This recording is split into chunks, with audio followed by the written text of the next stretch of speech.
जय Hind. Stock market 24/7 में आपका स्वागत है। स्टार्ट कर लेते हैं। सबसे पहले जो बहुत बड़ी खबर आ रही है महिंद्रा एंड टाटा मोटर्स के लिए, इनको बहुत बड़ा एक्सपोर्ट ऑर्डर मिला है इंडोनेशिया से। इस इन्फॉर्मेशन को कंप्लीट डिस्कस कर लेते हैं और स्टॉक पे इसका क्या असर रहेगा मैं डिटेल में डिस्कस करूंगा। वीडियो को लास्ट तक जरूर देखना। महिंद्रा को 35,000 पिकअप ट्रक्स का ऑर्डर मिला है और वहीं टाटा को 70,000 पिकअप ट्रक्स का ऑर्डर मिला है। महिंद्रा का कौन सा मॉडल होगा? Scorpio pickup truck. और टाटा मोटर्स का होगा Yoda ultra T7 truck. Delivery की टाइमलाइन क्या रहेगी? 2026।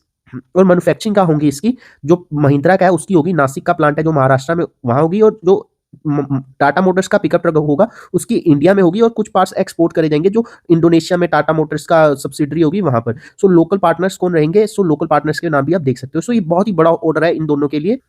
अब आगे बात कर लेते हैं। जो महिंद्रा का 35,000 यूनिट्स का ऑर्डर है ना, जो पिछले साल महिंद्रा ने 2024-25 में टोटल जितना भी पूरे दुनिया भर के देशों को एक्सपोर्ट किया था ना अपने पिकअप ट्रक, उससे बड़ा ऑर्डर है। आप ऑर्डर का मतलब वैल्यू समझो कितनी बढ़िया महिंद्रा के लिए, मतलब उसकी हिस्ट्री का, जब से महिंद्रा कंपनी बनी है उसकी हिस्ट्री का सबसे बड़ा ऑर्डर है। मतलब बहुत ही बढ़िया बात होती है महिंद्रा के लिए और उसके शेयर होल्डर्स के लिए। अब बात कर लेते हैं टाटा मोटर्स की। टाटा मोटर्स का 70,000 का ऑर्डर है, बट टाटा मोटर्स ऑलरेडी बहुत बड़ी कंपनी है और इसका बहुत ज्यादा काम है विदेशों में। इसके लिए भी, टाटा मोटर्स के लिए भी ये लार्जेस्ट ऑर्डर है, बट साउथ ईस्ट एशिया में, क्योंकि टाटा मोटर्स के बहुत सारे ऑर्डर अफ्रीका में, साउथ अमेरिका में भी जाते हैं। साउथ ईस्ट एशिया का ये टाटा मोटर्स का भी सबसे बड़ा ऑर्डर है। मतलब इससे इस अंदाजा लगाओ ये ऑर्डर का मतलब कितना बड़ा हो सकता है और शेयर प्राइसेस कहां तक जा सकते हैं इन दोनों कंपनीज के। जो इंडोनेशिया ने ये ऑर्डर दिया है उसका कारण क्या है कि क्योंकि इंडोनेशिया, आपको पता होगा, इंडोनेशिया में बहुत सारे टापू हैं। उन टापुओं को मतलब आइलैंड्स को आपस में जोड़ने के लिए और एंड टू एंड कनेक्टिविटी करने के लिए उन्होंने ये पिकअप ट्रक्स के ऑर्डर दिए हैं। और ताकि कम्यूट ईजी हो पाए, लॉजिस्टिक सस्ता हो पाए, क्योंकि जब भी गांव में हमेशा रोड कच्ची पक्के होते हैं तो उस रोड पे भी चल सके, उसके कारण इंडोनेशिया ने महिंद्रा एंड टाटा मोटर्स के पिकअप ट्रक्स का ऑर्डर दिया।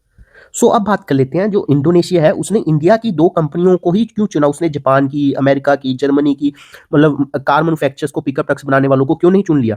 इंडिया को क्यों चुना? उसका कारण ये है क्योंकि आपको पता है इंडोनेशिया जो होता है वहां पर बहुत ही ज्यादा सर्दी नहीं पड़ती, ना ही बहुत ही ज्यादा गर्मी पड़ती है, हमेशा ट्रॉपिकल वेदर रहता है, क्योंकि वो समुद्र से घिरा हुआ देश है, सारे आइलैंड से बना हुआ देश है। वहां पर वेदर रहता है ट्रॉपिकल।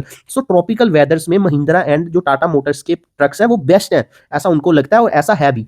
ऑफ रोड कंडीशंस में भी दोनों मॉडल्स टाटा मोटर और महिंद्रा बेस्ट है और इनकी मेंटेनेंस भी लो रहती है। जो जर्मनी और यूएसए के जो हाई एंड पिकअप ट्रक्स होते हैं उनकी मेंटेनेंस बहुत ज्यादा रहती है, पार्ट्स कॉस्टली होते हैं। बट वहीं हमारे India Mahindra and Tata Motors के प्रोडक्ट्स काफी सस्ते रहते हैं, उनकी मेंटेनेंस काफी लो रहती है, जो कि इंडोनेशिया के लिए बहुत ही ज्यादा फायदेमंद हो जाता है।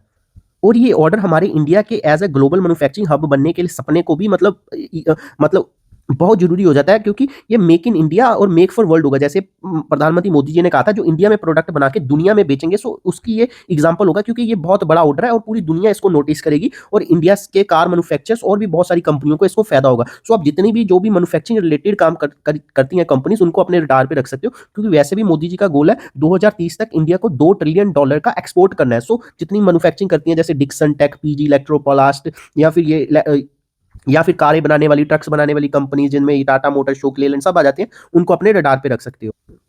क्योंकि अब इंडिया इतना ज्यादा एक्सपोर्ट में आगे बढ़ रहा है, कुछ देशों को इससे दिक्कत भी होगी। जिस दिक्कत में सबसे आगे देश जो आएगा उसका नाम है चाइना। चाइना, आपको पता होगा जब इंडिया ने आईफोन मैन्युफैक्चर करने शुरू किए, और आज के टाइम पर जितने भी आईफोन यूएसए में बिकते हैं उसमें से हर 10 में से 7 आईफोन इंडिया से ही बनकर जाते हैं। ये बहुत बड़ी बात हो जाती है। आपको याद होगा जब ये खबर आई थी कि एप्पल बहुत बड़ी फैक्ट्रीज लगा रहा है इंडिया में, तो चाइना ने अपने इंडिया के खिलाफ हेटरेड फैलानी शुरू कर दी थी एक्स प्लेटफॉर्म पे। जो कि बहुत गलत बात हो जाती है और मुझे इस बात का समझ नहीं लगता, जो अमेरिका के प्रधानमंत्री हैं, ट्रंप है, प्रेसिडेंट है, वो उनके पास अपना खुद का सोशल मीडिया, वो एक्स पे पोस्ट नहीं डालते, जबकि मोदी जी एक्स पे पोस्ट डालती हैं। वो अपना ट्रूथ सोशल पे डालता है Trump post, Modi ji x को यूज करते हैं और एक्स पे ही इंडिया के खिलाफ सारी रेसिज्म होती है। मुझे लगता है गवर्नमेंट को इस पर स्ट्रिक्ट एक्शन लेना चाहिए, या तो इसको बैन कर देना चाहिए या स्ट्रिक्ट एक्शन लेना चाहिए और अपना खुद का सोशल मीडिया भी बनाना चाहिए।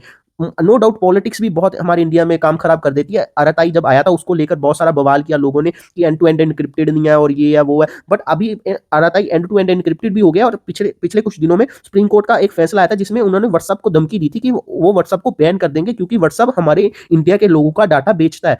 इसलिए कुछ कंट्रीज और कुछ कंपनीज को इंडिया का आगे बढ़ने से बहुत ज्यादा दिक्कत होगी, बट इंडिया को आगे बढ़ने से रोकना मतलब बहुत ही मुश्किल है अभी तो। अब बात कर लेते हैं इंडिया यूरोप की जो ट्रेड डील हुई थी, उसमें भी टाटा मोटर्स एंड महिंद्रा के लिए और जितने भी कार मैन्युफैक्चरर्स है, मारुति हो चाहे अशोक लेलैंड हो, जितने भी हैं सभी को बहुत बेनिफिट होगा। उसका कारण मैं आपको समझा देता हूँ, क्योंकि जो ट्रेड डील हुई थी ना, वो trade deal Indian car manufacture के लिए बहुत ही ज्यादा पॉजिटिव थी, क्योंकि इंडिया यूरोप को 6.25 लाख कारें एक्सपोर्ट कर सकता है और उस पर बहुत ज़्यादा कम टैक्स लगेगा। और यूरोप इंडिया को कितनी कर सकता है? सिर्फ 2.5 लाख। मतलब डिफरेंस चेक करो आप, अप्रोक्सीमेटली मतलब दोगुने से भी ज़्यादा है। मतलब इंडिया यूरोप को दोगुने से भी ज़्यादा कारें एक्सपोर्ट करेगा, उस पर कम टैक्स लगेगा, बट जबकि यूरोप इंडिया को कम कारें एक्सपोर्ट करेगा, बस उस पर कम टैक्स लगेगा। और टैक्स और मिनिमम, इंडिया ने मिनिमम लिमिट भी सेट किया। अगर 2.5 लाख पे इंडिया 2.5 लाख कारें यूरोप से मतलब कम टैक्स पे खरीदेगा इंडिया, उस पर भी लिमिट सेट है। $15,000 से यूरो से वो ज़्यादा नहीं होनी चाहिए। मतलब $15,000 से जो भी सस्ती कार हुई उसको कोई टैक्स में छूट नहीं मिलेगी। और मोस्टली इंडिया में जो कारें हैं मारुति की, टाटा की या महिंद्रा की, जो ज़्यादा बिकती हैं इंडिया में, वो $15,000 से कम की होती हैं और ऊपर वाले सेगमेंट्स में लग्जरी कार आ जाती है। बट यूरोप ने इंडिया की मतलब जो सस्ती कारें हैं जैसे मारुति, टाटा मोटर्स, महिंद्रा की, उस पर कोई लिमिट नहीं रखी। मतलब वो भर भर के यूरोप में सस्ती कारें बेच सकते हैं। और इंडिया यूरोप की ट्रेड डील में एक और बात थी, जब जैसे इंडिया यूरोप पर कारों पर 110% टैरिफ लगा था, जिसको कम करके वो 40% कर दिया इंडिया ने, और बाद में कुछ सालों बाद वो टैक्स कट करके 10% हो जाएंगे। और सेम यूरोप इंडिया की कारों पे कुछ टाइम के बाद, कुछ कारों पे, सभी कारों पे नहीं, कुछ कारों पे वो टैक्स कट के 0% कर देगा। सोचो मतलब कितना बेनिफिट है इंडियन कार मैन्युफैक्चरर्स के लिए। इससे मारुति, टाटा, महिंद्रा, जितनी भी कारें जो सस्ती कारें यूरोप में बेच सकते हैं और उस पर कोई टैक्स भी नहीं लगेगा और इनकी डिमांड बढ़ सकती है। इससे हमारे इंडिया का ब्रांड ग्लोबल बन सकता है। और अगर आपको बताओ, जो रेंज रोवर कार है वो भी अब इंडिया तमिलनाडु में बन रही है, जिसकी की कार, एक कार बन के कल आ भी गई है, जिसमें स्टालिन जो तमिलनाडु के चीफ मिनिस्टर है उन्होंने राइड भी की थी। सो अब देखो, इंडिया बस चीप मैन्युफैक्चरिंग नहीं कर रहा जिसमें लेबर इंटेंसिव काम हो। इंडिया अब लग्जरी प्रोडक्ट्स बना रहा है जो वैल्यू एडेड प्रोडक्ट्स हो। अब इंडिया मतलब बहुत आगे जा रहा है मैन्युफैक्चरिंग में।